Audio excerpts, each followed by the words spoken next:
पहिली गोष्ट, तो विवाह कॉलेजचा काही संबंध नाही. आपल्या ग्राउंडवर गुजराती मित्रमंडळ आणि U238 अशी विद्यार्थ्यांची एक संघटना आहे.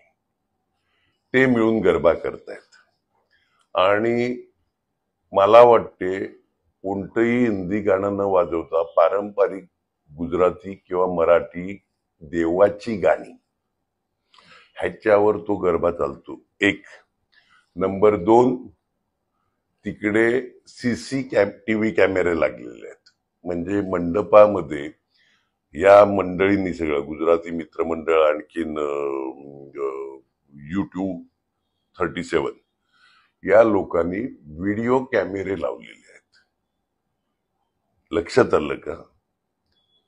आणि दुसरा विषय का 4थ्या फ्लोअरवर लॅब असं काहीतरी तुम्ही मगाशी बोलले.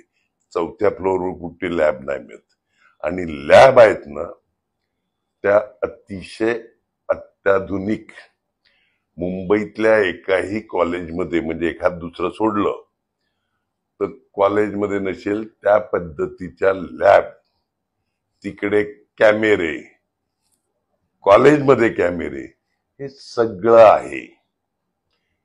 या ज्या गाढवानी आरोप केलेत त्या गाढवानी येऊन पहिला कॉलेज बघावं.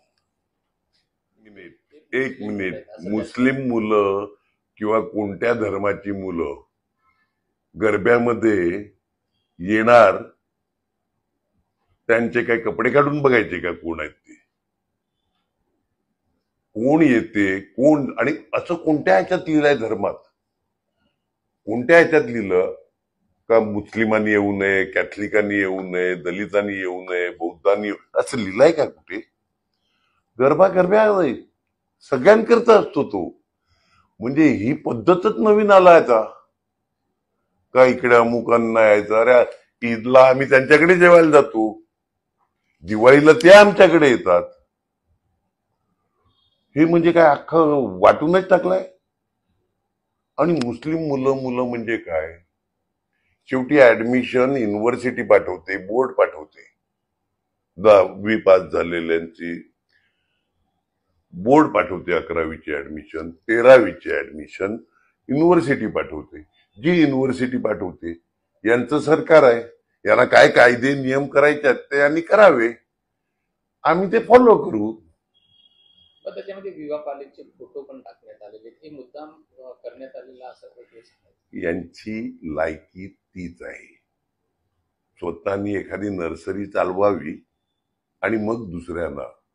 आज महाराष्ट्र नाही जगातलं सगळ्यात मोठं ज्युनियर कॉलेज आम्ही चालवतोय. का? तो विद्यार्थी ऍडमिशन शिवाय राहू नये. बरोबर आहे? तिकडे एखाद दुसरा तिसरा विद्यार्थी चुकीचा वागेल. कोणत्या शाळा कॉलेजेसमध्ये सगळे विद्यार्थी सज्ज नसतात? कोणत्या संस्थेमध्ये सगळे विद्यार्थी? आणि विद्यार्थ्यांची जबाबदारी ही काय अध्यक्ष म्हणून माझी आहे का?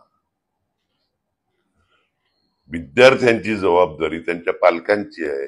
आमचे शिक्षक जी काळजी घ्यायची आहे ती घेतात. बाहेर कोण काय फालतूगिरी करते त्याच्याशी आमचं घेणं देणं नाही.